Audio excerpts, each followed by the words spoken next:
Hello, it's Daniel Perez. I'm from Central Coast Kenpo Karate. I'm going to go ahead and do some breakdown drills for beginners that are learning Twirling Wings. I'm going to kind of start a little series with drills to help out fellow martial art owners, Kenpoists. I am an American Kenpo instructor, so I like to work with a lot of different age groups, especially young people, children, up to adults. But to show you, give you some ideas, share some ideas of what we do and how we teach our students, and just drills that maybe you guys can use. We're just here trying to share knowledge and just, you know, from the experience I've been through teaching Kenpo and instructors I've learned from. I just want to share this for everyone else to, you know, to take. You can use it, you can discard it, you can put it away if you want with it, but just here to share some drills. So, Twirling Wings. As we know, it's against a two-hand shoulder grab or a cross shoulder grab. So, obviously, base technique is I chamber here. I'll just do the base technique and then I'll go into the drill. You know, if you cut back, as we know, we vertical outward block, forward bow, inward elbow, check, neutral bow, left inward elbow, cross it out, and cover. Okay? So, that is our base technique. That's how we do our version. Everyone has a slightly different version, but the components are simultaneous motion, which is brand new for some students, and especially for children, that can be very difficult because now they're learning how to step backwards into a bow stance, right? So if we just break the bow stance down, you know, have them put the hands on the hip, cut to the corner, pivot, and then turn this way into that forward bow. So being able to just shoot the left foot to the corner and turn backwards into the bow. Now, how do we make that a little more simplified? Get them in the right neutral bow and just teach them how to do this. Even if the bow is not perfect, just getting them used to doing that and turning and facing 6 o'clock. So once again, hands on the hip is one way to do it. You drop the weight, you have them step back and turn. Okay? Now, if I was going to have them do an elbow, I would first get them used to this. Forward bow, back elbow, breaking this down, hitting target, bags, hitting a body. Then, what I would do is have this chambered, cut the corner, and then just go here. And I don't care about this arm right now. The left arm, just right now focusing on isolation. Isolate this, and then combine the timing. Now, to introduce the left arm, I would break this down one at a time. Here. Now, combine the two. Get them used to the coordination of the two arms from a horse stance. Similar to short form 2, which that could be a drill here. Okay, so I can come out here. You know, I can mix it so that you can have a good time which you can mix it up. You can have the students go here, here, here, right? So just to give them some idea how to coordinate the two limbs together. One's coming out this way, as we know, and one's coming across horizontally. So as we have width here, we have the horizontal motion. Okay? So again, I would have them, because how I teach it is from cup and saucer. Whichever way you guys do it, that's fine. But I track it back, block, and elbow. And then we combine those. So now, I'm going to use a bag here. So bag hitting I love to do, and especially when I first teach beginners, I don't prefer air right away.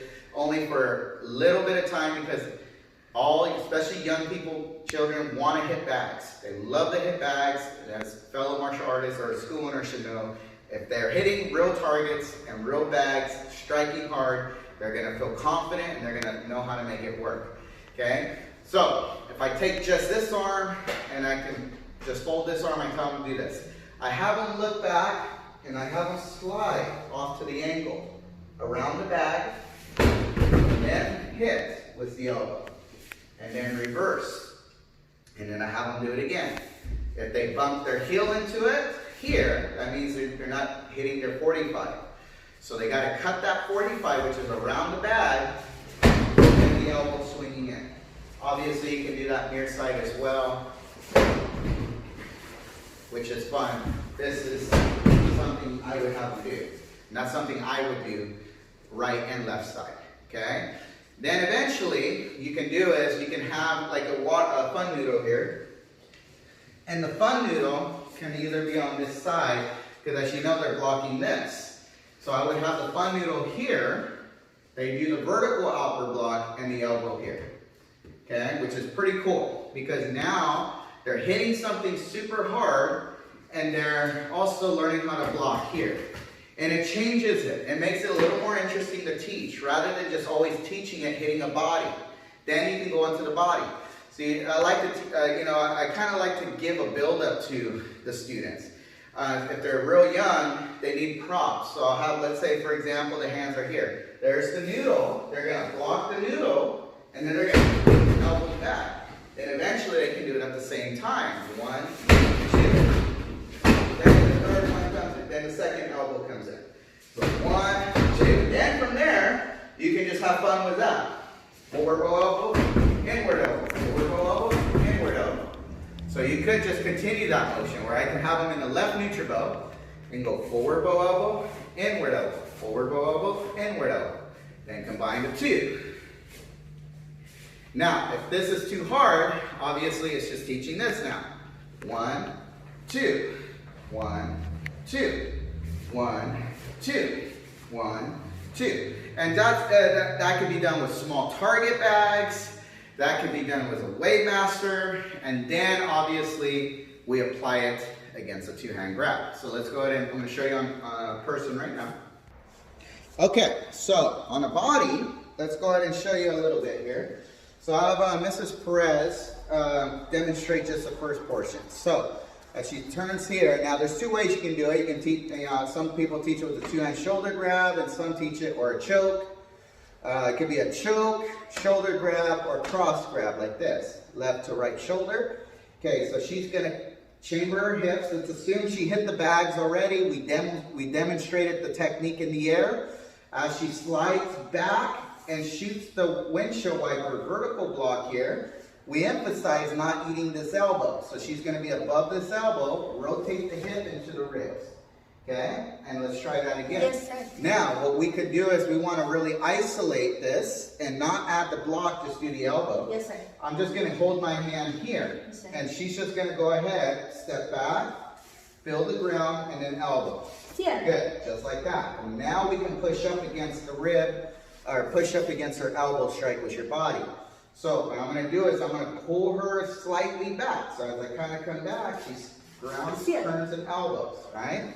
So you just kind of hold that here. So again, I'll just have her step back, gauge, and hit the rib. Yeah. I can hold a target back here to my rib so she can hit harder, right? So let's pretend this is holding a bag, right? Now, let's isolate the arm. So I can now put this, she blocks. Yep, she steps back, and when I elbow her, she'll block it, right?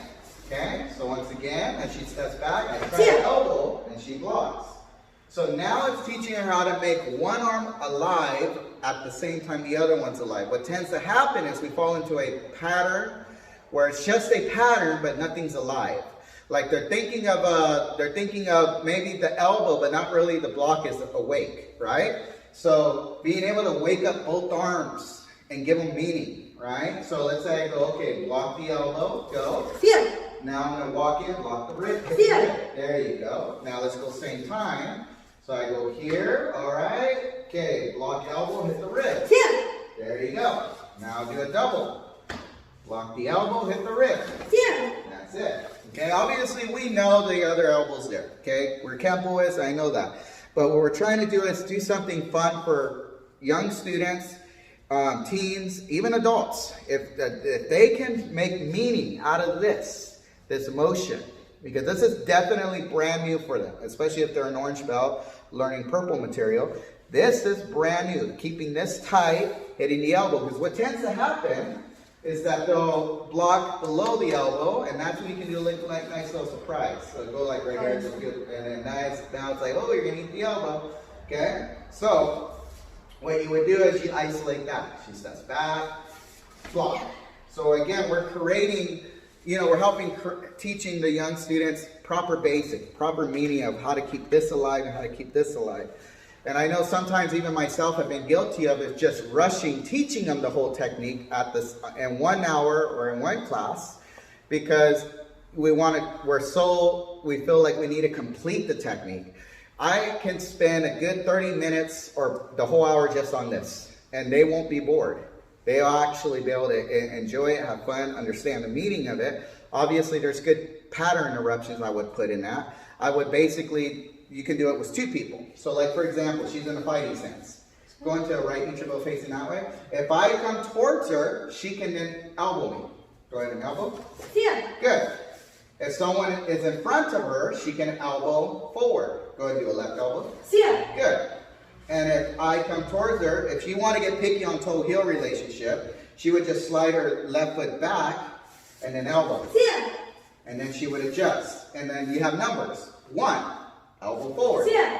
2, person behind you comes in. Yeah. Okay, so it's teaching her how to elbow forward and how to adjust with the cover.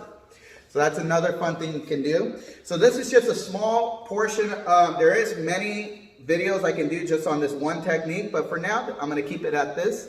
Don't want to go too long. Hopefully this helps you guys, or even the beginner student that's in Kenpo, on how to break down your twirling wings and basics. Okay?